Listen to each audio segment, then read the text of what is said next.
வலிமையுண்டு ஆற்றலுண்டு ஓடு ராஜா, வலிமையின்றி வாழ்வில் வெற்றி ஏது ராஜா.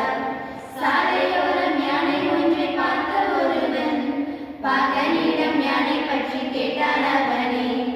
வலிமையுண்டு ஆற்றலுண்டு